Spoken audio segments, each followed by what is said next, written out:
The council chamber stretched 500 meters across, filled with beings from 1,000 worlds.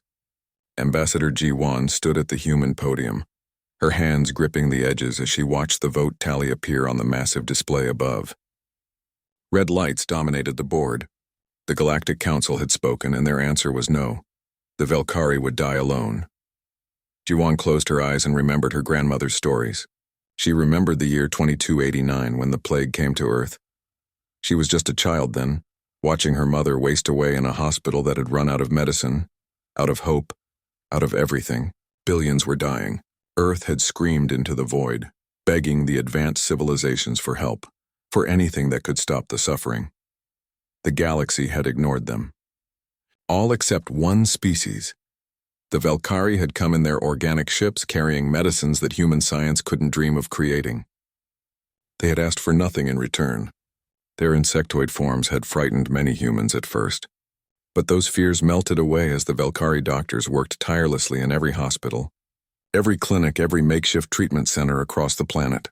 They saved 3 billion lives before the plague burned itself out. Ji-won's mother had lived because of them. Now the Velkari homeworld faced the Ravager swarm, and the galaxy voted to let them face extinction. Too dangerous, the other species claimed. Too expensive. Not worth the risk. Ji-won had pleaded, had argued, had reminded them of everything the Velkari had done for countless species over millennia. The vote was still overwhelmingly against intervention. She left the chamber without a word and returned to her ship. The journey back to Earth took 3 weeks through the transit gates, and every day felt like a betrayal. When her shuttle finally descended through Earth's atmosphere toward Geneva, where the United Earth government maintained its headquarters, Ji-won carried the weight of failure on her shoulders. The Secretary General met her in a private office overlooking Lake Geneva.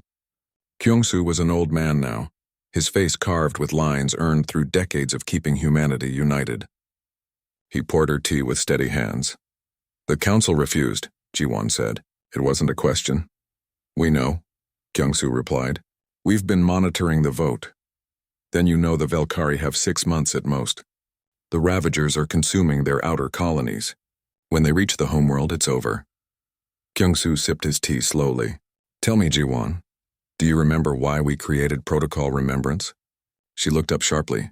Protocol Remembrance was a military contingency plan, classified at the highest levels. That was theoretical. A plan in case we ever needed to repay the Velkari for saving us? It stopped being theoretical the moment the council voted no. Kyung-soo walked to the window. Outside, the sky was clear and blue, peaceful. "We've been preparing for 30 years since the day we joined the council. We knew this might happen. The galaxy sees us as primitives, useful for labor and resources, but not worth listening to. They don't understand what it means to remember, what it means to honor a debt." "What are you saying?" "I'm saying that the council's decision is irrelevant." Kyung-soo turned to face her. "Humanity will not abandon the Velkari." Within hours, encrypted orders flashed across the Sol system. Commander Daehyun received his in the officer's mess of the EDS Valiant, currently in orbit around Mars. He read the message twice, then called his senior staff together. "We deploy in 72 hours, he told them. "Full combat load. We're going to Velkari space." His executive officer, a veteran named Hyun-woo, studied the orders with growing disbelief. "Sir, this is our entire defense fleet.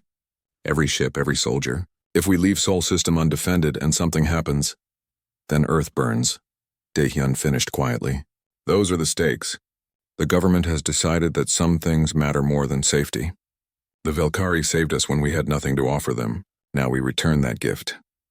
Around Earth's orbital shipyards, docks that had been building trade vessels suddenly shifted production. Hidden bays opened, revealing military ships under construction for decades.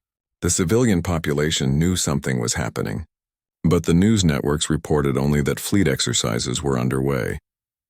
Dr. Heejin worked in her laboratory aboard the research vessel Horizon's Edge, analyzing every piece of data humanity had gathered on the Ravager swarm. The Ravagers were unlike any enemy the galaxy had faced before. They were machines, but not simple robots. Each unit connected to a vast network, sharing information instantly. They consumed entire planets for raw materials, reproducing exponentially. The Velkari fleet had fought bravely, but conventional weapons barely slowed the Ravagers down. Energy shields, plasma weapons, all the technology the Council species relied upon, proved ineffective. The Ravagers adapted too quickly, their networked intelligence learning and evolving with each battle. Hyejin had been studying the Ravagers for months, searching for weaknesses. She found something interesting buried in the sensor data. The network that made the Ravagers so dangerous also created a vulnerability. If someone could introduce the right kind of virus into their shared consciousness, it might cascade through their entire force. It was theoretical, untested, and incredibly risky. She sent her findings to Fleet Command with a simple note. This might work. No guarantees. Admiral Minho reviewed the battle plans in his ready room. The holographic display showed the Velkari system, the projected Ravager advance, and the human fleet's approach vector. The numbers were not encouraging. Humanity would field 200 warships against millions of Ravager units. On paper, it was suicide.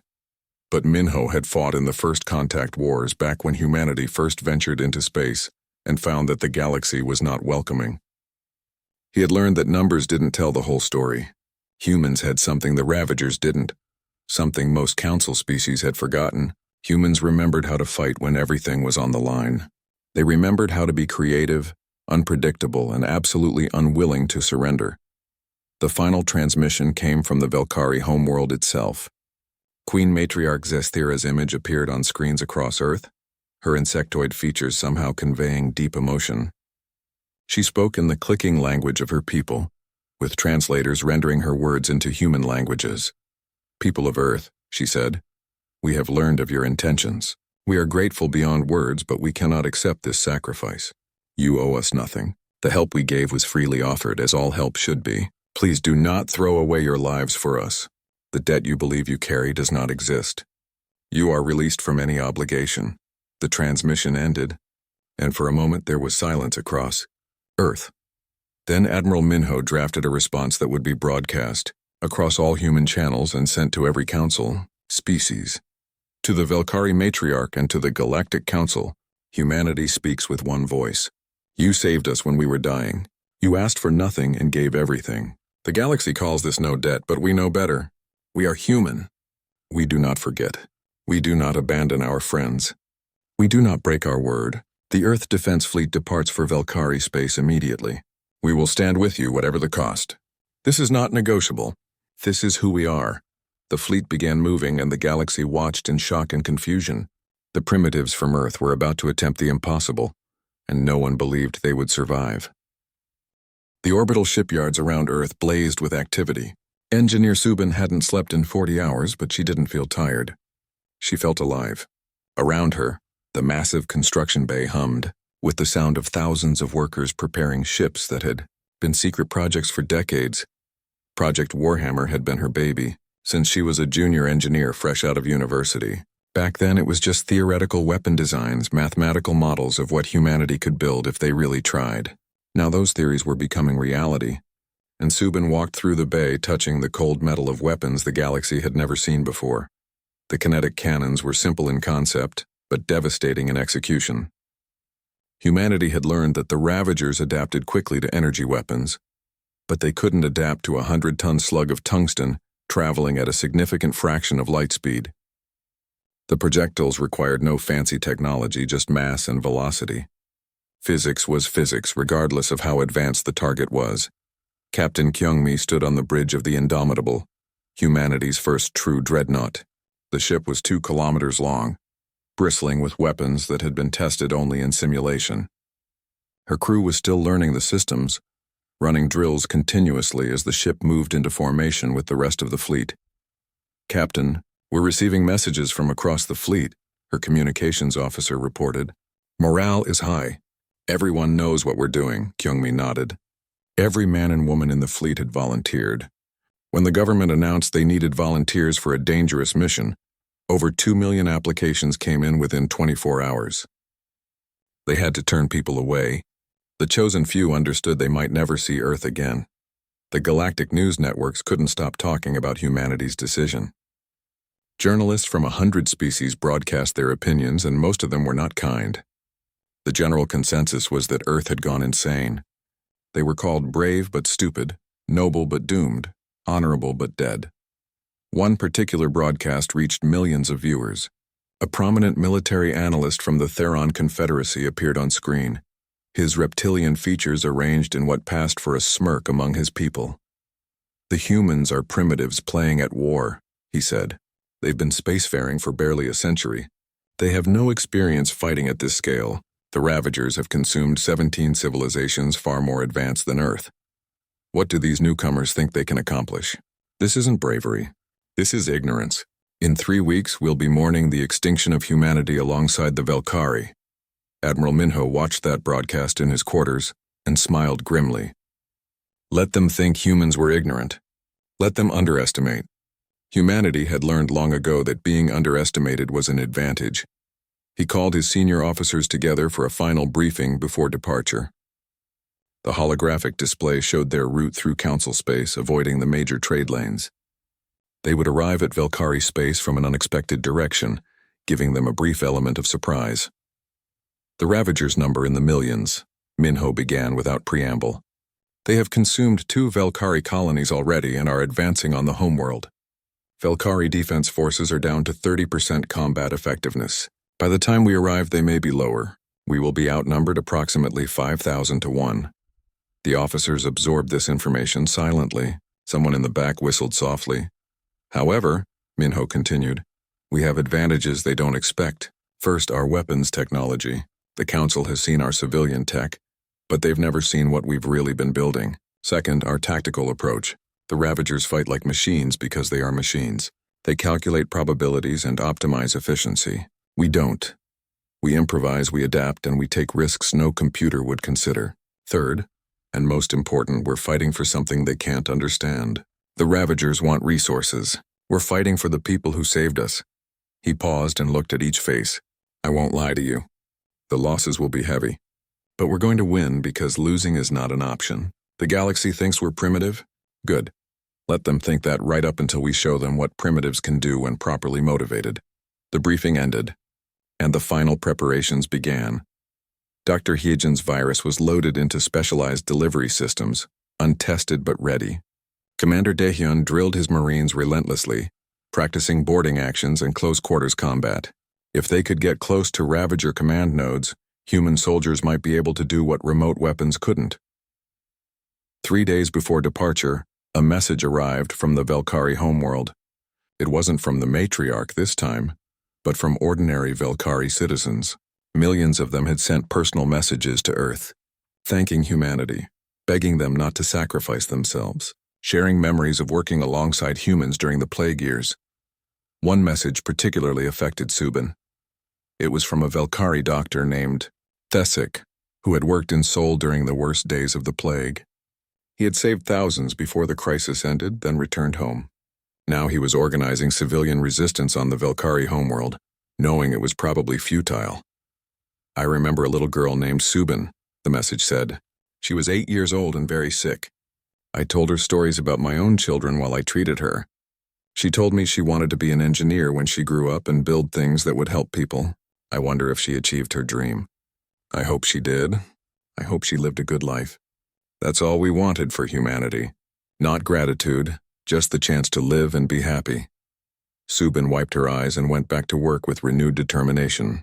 The little girl that Velkari doctor had saved was now the engineer who built weapons to save his people. The galaxy would learn what it meant when humanity remembered its friends. The fleet departed on schedule, 200 warships carrying 80,000 crew members and 30,000 Marines. Every ship in Earth's defense force leaving Sol system completely unprotected. It was the biggest gamble humanity had ever taken.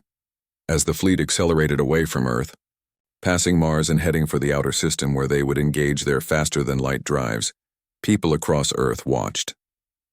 Cities fell silent as the ships became distant points of light, then disappeared. In Geneva, Secretary General Kyung-soo addressed the planet. "Today our defenders leave to honor a debt. The Council calls us primitive. They say we don't understand the realities of galactic politics. Perhaps they're right. Perhaps we are primitive, but we remember our friends. We keep our promises. We stand by those who stood by us. If that makes us primitive, then we embrace it proudly. Our fleet goes to Velkari space not as conquerors, not as glory seekers, but as friends keeping a promise. May they return victorious. May they return at all. Aboard the Indomitable, Captain Kyungmi watched Earth shrink behind them. She thought about her family down there, her 2 children who had hugged her goodbye knowing they might never see her again. Her son had asked her why she had to go. She had knelt down and told him the truth. Because a long time ago when we were sick and scared, the Valkyrie helped us. Now they need help. If we don't go, we become the kind of people who forget their friends. You wouldn't want me to be that person, would you? Her son had shaken his head and hugged her tighter. Now accelerating toward a battle that would determine the fate of 2 species, Kyungmi felt at peace. The choice was right. Whatever happened next, humanity would face it knowing they had honored their word. The fleet engaged their FTL drives and vanished into the depths of space. Behind them, Earth waited. Ahead of them, the Valkyrie fought desperately for survival. And in 3 weeks, the galaxy would learn what happened when humanity decided something was worth fighting for. The Kawi last message sent from Admiral Minho before the fleet went dark was simple and broadcast on all frequencies so every species could hear it. We are humanity. We remember. We are coming. The Valkyrie system appeared on their sensors 3 weeks after departure, and what the human fleet saw made even the veterans feel cold. The outer planets were gone. Not destroyed, but consumed. Where gas giants and rocky worlds had orbited for billions of years, only debris fields remained, stripped of all useful materials. The Ravager swarm had eaten entire worlds. Admiral Minho stood on the bridge of his flagship studying the tactical display. Millions of red dots represented enemy contacts. The Ravagers filled the space between the debris fields and Valkyrie Prime like a metallic plague, their ships ranging from small fighters to massive harvester vessels kilometers across. And they were all moving toward the homeworld. The remaining Valkyrie defense forces fought desperately in orbit around their planet. Only 18 warships remained from their once proud fleet of over 200. They were falling back trying to maintain a defensive perimeter, but it was like trying to hold back an ocean with a net. Signal the fleet, Minho ordered. Anvil formation. We're going straight through the middle. His tactical officer, a young man named Jae-hyun, brought up the formation on the display. Instead of spreading out or trying to fight from range, the human ships formed a tight sphere, bristling with weapons in all directions. It was a formation that only made sense if you planned to dive directly into the enemy and fight at close range where superior numbers mattered less. Sir, that's suicide, Jae-hyun said quietly. No, Minho replied. That's war. Signal all ships, fire at will when in range, and send this message to the Valkyrie fleet. Help has arrived. The human fleet accelerated toward the Ravager swarm, and for a moment, the machines seemed to hesitate. Their networked intelligence was calculating, analyzing, trying to understand what these new ships represented. That moment of hesitation was all humanity needed. Captain Kyungmi gave the order from the bridge of the Indomitable. All batteries open fire. The dreadnought's kinetic cannons spoke first. Tungsten slugs, each weighing 100 tons, accelerated to incredible velocities. They didn't explode on impact. They didn't need to. The kinetic energy turned Ravager ships into expanding clouds of superheated gas and metal. One shot, one kill. Then another. Then another. Around the Indomitable, the rest of the fleet opened fire. Plasma lances reached out like fingers of the sun, burning through Ravager armor that had adapted to resist Council weapons. These weren't Council weapons. These were human weapons designed specifically for this fight, and the Ravagers had never seen anything like them. But the swarm adapted quickly. That was their strength. Within minutes, their shields began to compensate. Their armor started to harden against the new weapons. The networked intelligence learned, evolved, optimized. That's when Commander Daehyun's Marines made their move. While the capital ships engaged the main swarm, smaller assault shuttles dove toward the larger Ravager vessels. These were suicide runs through fields of fire that would have stopped any sane pilot. But the Marines weren't flying the shuttles. Advanced AI systems handled the evasive maneuvers, twisting and spinning through impossible patterns while the human soldiers inside prepared for boarding actions. Daehyun led the first assault personally. His shuttle punched through the hull of a Ravager command ship, and his squad poured out in zero-gravity weapons firing. The interior was a nightmare of mechanical corridors and processing nodes. But humans had one advantage here. The Ravagers were optimized for ship-to-ship combat. They weren't designed to fight enemies inside their own vessels. Move fast, hit hard, Daehyun ordered over the squad channel. Find the core processor and plant the package. The package was Dr. Heejin's virus, specially designed to infiltrate the Ravager network. In the laboratory, it had shown promise. In reality, surrounded by hostile machines trying to kill them, Daehyun hoped desperately that it would work. His squad fought through 3 corridors, losing 2 soldiers to Ravager defense systems. The machines could reconfigure the ship's interior, closing bulkheads, venting atmosphere, but humans were adaptable in ways machines weren't. When a corridor closed, they blasted through the walls. When gravity reversed, they adjusted and kept moving. The core processor was a massive sphere of crystalline computing substrate, pulsing with light as it processed the tactical information for thousands of Ravager units. Daehyun's tech specialist, a corporal named Jisoo, attached the virus package to an access port. Uploading now, sir. 30 seconds. Those 30 seconds felt like hours. Ravager units converged on their position from all directions. The squad formed a defensive perimeter, firing at anything that moved. Their ammunition counters dropped steadily. 20 seconds. 10 seconds. 5. Upload complete. Get us out of here! The squad ran back toward their shuttle, fighting every step. Behind them, the core processor began to malfunction. The virus was working, spreading through the network like a disease through a bloodstream. The Ravager command ship started to drift, its systems failing one by one. Across the battlefield, similar boarding actions were taking place. Human Marines were hitting dozens of Ravager command vessels simultaneously, planting viruses, disrupting the network, creating chaos in a system that relied on perfect coordination. Dr. Heejin watched from the horizon's edge as her virus began to cascade through the Ravager network. The sensor data showed what she had hoped to see. Individual Ravager ships were losing coordination, firing at each other, or simply going dormant as their processing systems crashed. It's working, she breathed. The virus is spreading exponentially. Their networked intelligence is their weakness. Every infected ship becomes a vector to infect more ships. But the swarm wasn't finished. The uninfected units recognized the threat and began disconnecting from the network, isolating themselves to prevent further spread.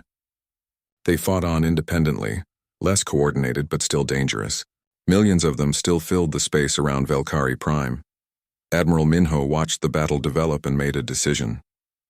All ships full advance. We're going to push them back or die trying. Signal the Valkyrie fleet to join the assault.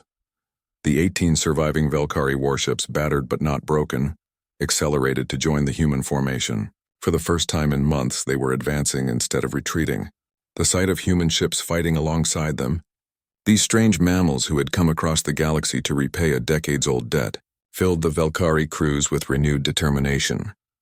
The battle entered its most brutal phase. Ships on both sides died by the dozen.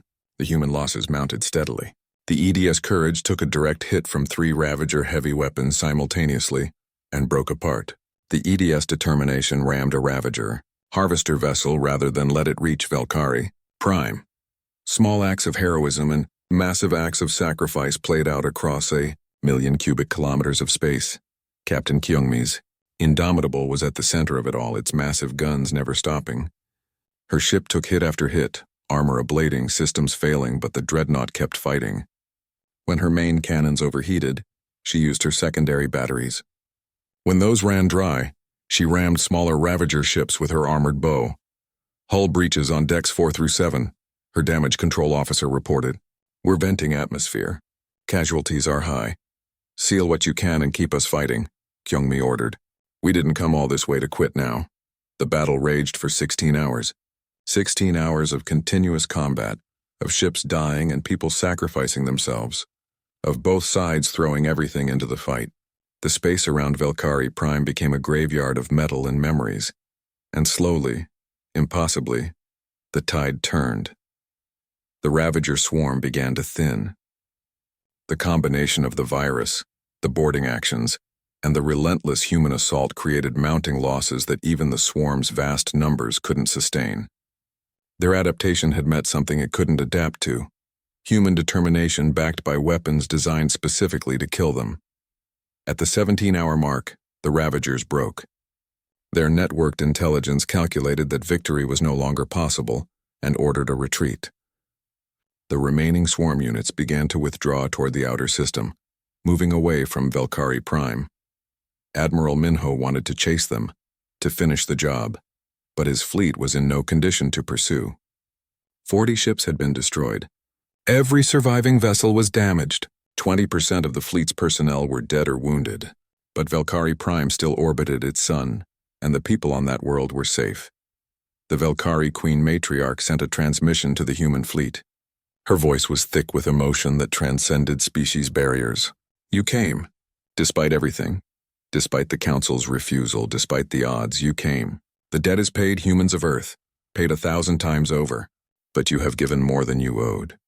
You have given us hope that honor still exists in this galaxy. In his ready room, Admiral Minho allowed himself to feel the weight of what they had accomplished and what it had cost. 40 ships, 16,000 dead. For any other species, it would have been a Pyrrhic victory. For humanity, it was proof that some things were worth any price. He sent a message back to Earth, knowing it would take weeks to arrive. Mission accomplished. The Velkari are safe. We're coming home. The battle footage reached the Galactic Council within days. Every species with access to communications networks saw what happened at Velkari Prime. The recordings came from multiple sources: human ship sensors, Velkari defense platforms, even Ravager units whose final transmissions were captured. Before they were destroyed, the council chambers fell silent as representatives from 1,000 worlds watched humanity's fleet dive into impossible odds and emerge victorious.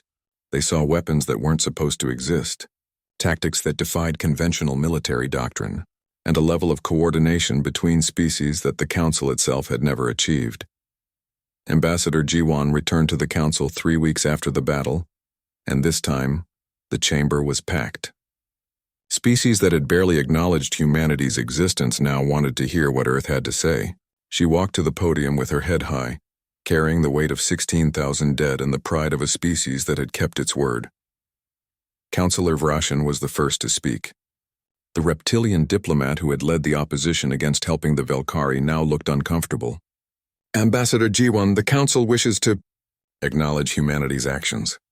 What you accomplished was unexpected. Unexpected, G1 repeated flatly. You mean you didn't think we could do it? You thought we were primitive fools rushing to our deaths. We underestimated your capabilities, another counselor admitted. Your weapons technology is decades beyond what you've shared with us. Why did you hide this? Jiwan smiled without humor. Because we learned something in our short time among the stars. The galaxy respects strength, but it also fears it. If we had revealed our true capabilities, you would have seen us as a threat instead of a resource. We chose to be underestimated rather than isolated. And now? Rashan asked. What does humanity want? You've proven your military might. Surely you expect something in return. The chamber waited for her answer.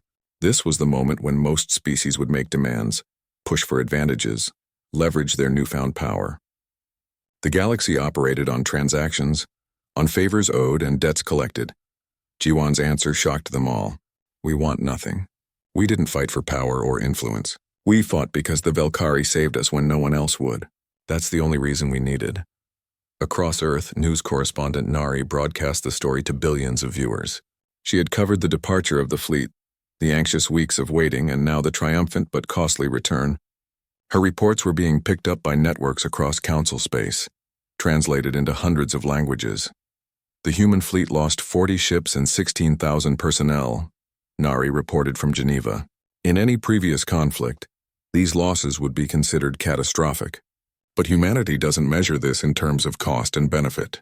They measure it in terms of right and wrong. The Velkari needed help. Humanity answered. That's the entire story.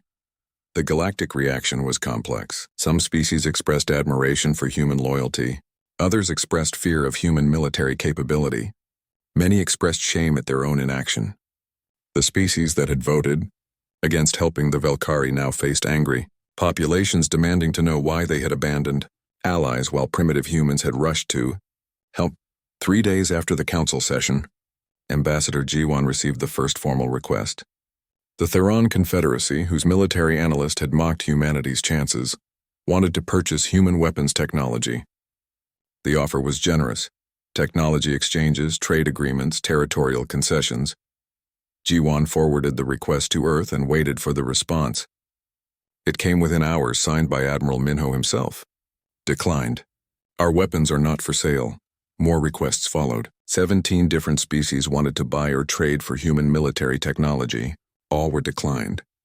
This confused the Council representatives. In galactic politics, everything was for sale. Technology especially was a commodity to be traded and leveraged. The Velkari sent their own delegation to Earth, led by Queen Matriarch Zesthira herself. It was the first time a Velkari monarch had visited another species' homeworld in 3 centuries. She addressed the United Earth government in Geneva, speaking through translators but with emotion that needed no translation. "You have saved my people," she said, "not just from the Ravagers but from despair. For months we watched the galaxy turn away from us. We believed we would die alone, forgotten by those we had helped over millennia. Then you came. You who we saved during the plague, who owed us nothing by galactic law, who had every reason to stay safe in your own system. You came and you fought and you bled for us. How can we ever repay this?" Secretary General Kyung-soo stood to respond. The old man looked tired but satisfied. "You already repaid it, Matriarch. You repaid it when you saved 3 billion humans from the plague. We simply returned the favor. That's what friends do." The word friends resonated across the galaxy. It was a concept that existed in every language, but few species practiced it at the interstellar level. Alliances, yes. Trade partnerships, certainly. But friendship? That required trust and sacrifice without expectation of return. Most species had forgotten how. Within a month, the political landscape shifted dramatically. The Velkari formally proposed humanity for elevation to Council High Command status, a position reserved for species that had demonstrated exceptional leadership and capability.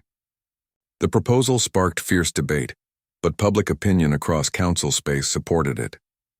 Even species that feared human military power couldn't deny that Earth had done what the entire Council had refused to do. 3 more species facing existential threats petitioned Earth for assistance. The Aralan were being pushed from their homeworld by an expanding empire. The Kashari fought a losing war against pirates who had grown into a fleet. The Nomaran faced ecological collapse from industrial pollution they couldn't reverse. Earth's response was measured but clear. "We will help where we can, but we are not mercenaries. We will not fight your wars for you. We will not solve problems you created through neglect. But we will stand with those who need genuine help and have no other options." The Aralan and Nomaran received assistance. The Kashari were told to solve their own pirate problem, though Earth offered tactical advice. This approach confused the Council even more. Humans had power but wouldn't use it for gain. They would help but not for everyone. Their decision-making didn't follow the usual patterns of galactic politics. Admiral Minho addressed this confusion in an interview that was broadcast across Council space. "The galaxy thinks in terms of power and leverage. We think in terms of right and wrong. It's that simple. We help those who need it and can't help themselves. We don't help those who created their own problems through greed or neglect. We're not trying to build an empire. We're trying to make the galaxy a better place." Archon Thessel, the military commander of the Council Defense Forces, requested a private meeting with human military attachés. In his office on Council Station, he pulled up tactical analyses of the Battle of Velkari Prime. "Your anvil formation is now required study in our military academies," he admitted. Diving directly into superior numbers violates every principle of conventional warfare. Yet it worked because the Ravagers couldn't adapt fast enough to an enemy that refused to fight conventionally. Your boarding actions, your specialized virus, your willingness to take casualties to achieve objectives, these are not tactics of a primitive species. These are the tactics of a military that has been preparing for asymmetric warfare against superior numbers. "We've been the underdog in every conflict we've ever fought," one of the human officers replied. "We learned to win by being unpredictable." "I wonder," Thessel mused, "what would happen if humanity had to fight the Council?" "You'd lose," the officer said bluntly. "Not because we're stronger, but because you think in terms of acceptable losses and strategic withdrawals. We don't. When we commit to something, we see it through. That's not a threat. It's just who we are." The meeting ended with mutual respect but also with the clear understanding that the balance of galactic power had shifted. Humanity wasn't the strongest species, wasn't the most advanced, wasn't the largest, but they had proven something more important. They were willing to do what others wouldn't. Back on Earth, monuments were being erected to those who died at Valkyrie Prime. 16,000 names carved in stone. With a simple inscription at the base, "They kept our promise." Ambassador Ji-won stood before one such monument in Seoul, reading the names. She found her cousin's name among them, a young pilot who had died when his fighter was overwhelmed by Ravager drones. He had been 23 years old. Was it worth it? Someone asked beside her. She turned to find an elderly woman, perhaps visiting a relative's name on the wall. Ji-won thought about the question carefully. My cousin died protecting people he never met, repaying a debt he didn't owe personally. The Valkyrie who saved my mother during the plague probably died centuries ago of old age. So on the surface, no, it doesn't make sense. But if we only help people when there's a direct benefit, what kind of species are we? My cousin died so that humanity could be the kind of species that keeps its word. Yes, it was worth it. The woman nodded and walked away, leaving Ji-won alone with the names and her thoughts. Above, ships moved in orbit, rebuilding the fleet, preparing for whatever came next. 5 years passed, and the galaxy looked nothing like it had before the Battle of Valkyrie Prime. The change wasn't sudden or violent. It was gradual, like water wearing away stone, but just as profound. Fleet Admiral Minho stood on the observation deck of Council Station, watching ships from 47 different species conduct coordinated maneuvers. The Combined Defense Initiative, born from humanity's example, had grown beyond anyone's expectations. Earth provided tactical leadership and weapons technology, but every member species contributed according to their strengths. The Valkyrie provided medical support and biological research. The Theranos offered advanced sensors. The Erlen contributed shield technology. It wasn't the Council. The Council still existed, still governed trade and diplomacy. But when species needed military protection, they no longer looked to the Council Defense Forces. They looked to the Initiative. It's remarkable, a voice said behind Minho. He turned to find Archon Thessel, who had requested this meeting. 5 years ago, humanity was a newcomer species barely worth acknowledging.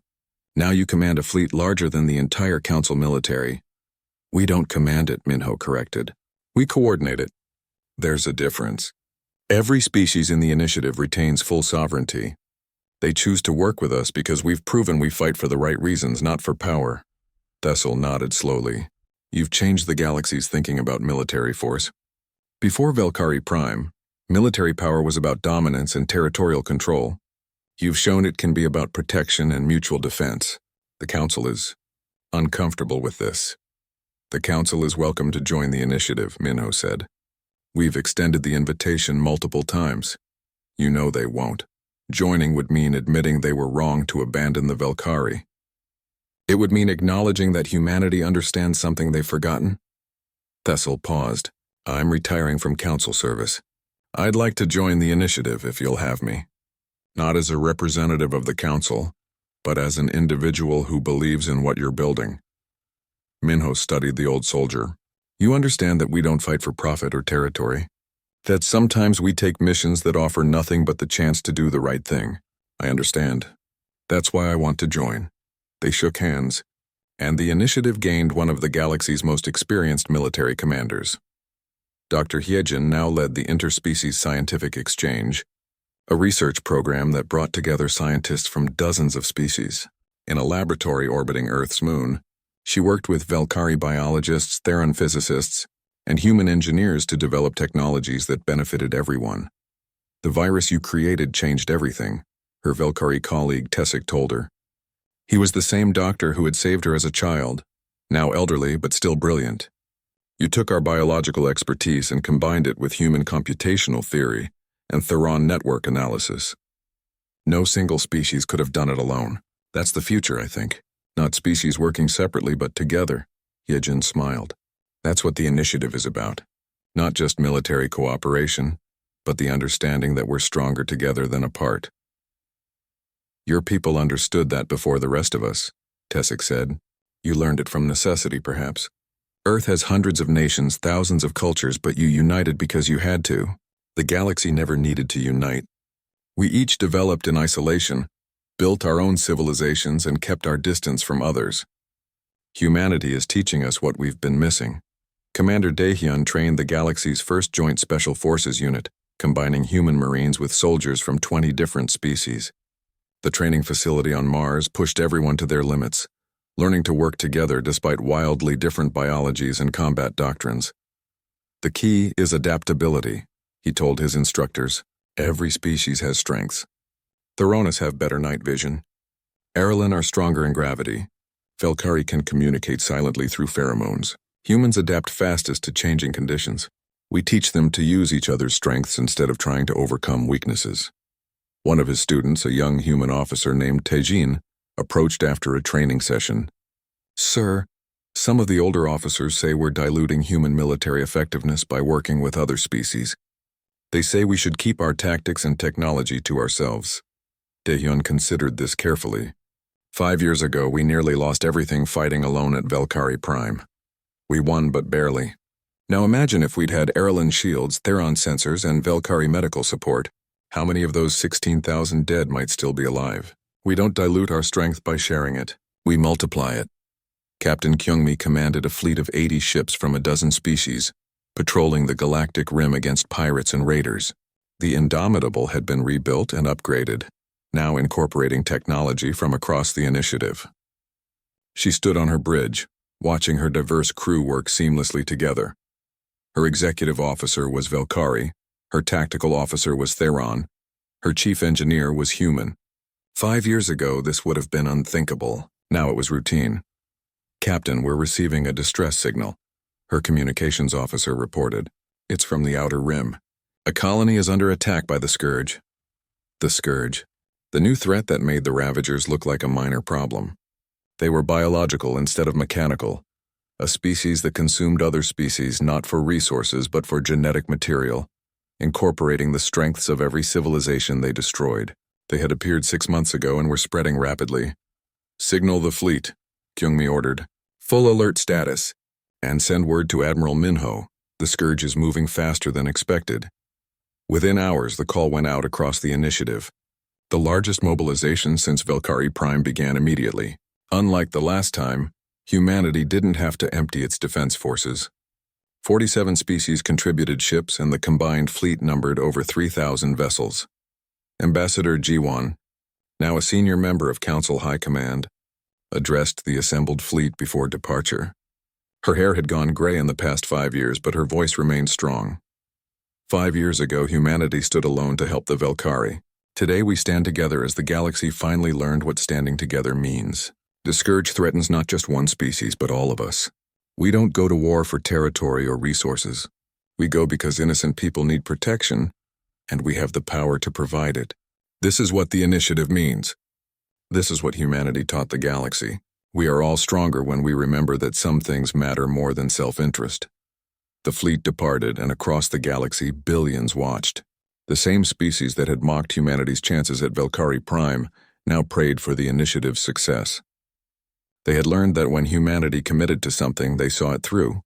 On Earth, a new generation grew up in a galaxy where humanity was respected. Young Officer Taejin represented this generation. He had been born after first contact, had never known a time when humans weren't part of the galactic community. He saw species like the Velkari not as aliens but as neighbors and friends. "I asked my grandfather what it was like before we met the Velkari," Taejin told his mother before deploying with the fleet. "He said we were alone, isolated, and scared. We thought we were the only intelligent life in the universe. Then we learned we weren't alone, but we also learned the galaxy could be cruel. The Velkari taught us it could also be kind. That's why we fought for them. That's why I'm fighting now." His mother, who had lost her brother at Velkari Prime, hugged him tightly. "Come back safe, but more importantly, come back knowing you did the right thing." In Geneva, Secretary General Kyung-soo prepared to step down after a decade in office. He had guided Earth through its most transformative period, from isolated newcomer to respected leader. His successor would inherit a position of unprecedented influence. In his final address to the United Earth government, he reflected on the journey. "When I took office, we were barely tolerated by the Council. Now we lead the largest military alliance in galactic history. But we didn't achieve this through conquest or intimidation. We achieved it by being willing to sacrifice for others, by keeping our promises, and by never forgetting those who helped us. That is humanity's true strength. Not our weapons, not our tactics, but our refusal to abandon our friends. May we never lose that, regardless of how powerful we become. On the galactic rim, the combined fleet engaged the Scourge in a battle that would determine the fate of dozens of species. The fight was brutal and desperate, but this time humanity didn't fight alone. Ships from across the galaxy stood together, coordinated by human tactics, protected by Erlen shields, healed by Velkari doctors, guided by Theron sensors. The Scourge was powerful, but they faced something they had never encountered before. True cooperation between species, with humanity showing them how it was done. On Earth, in a quiet park in Sol, a monument stood. Bronze figures of a human soldier and a Velkari warrior stood side by side, looking toward the stars. The inscription at the base read simply, "The debt that changed the galaxy." People visited every day, leaving flowers and notes. Some came to remember the fallen. Others came to reflect on what humanity had become. All understood that 5 years ago, a choice had been made that transformed not just humanity but the entire galaxy.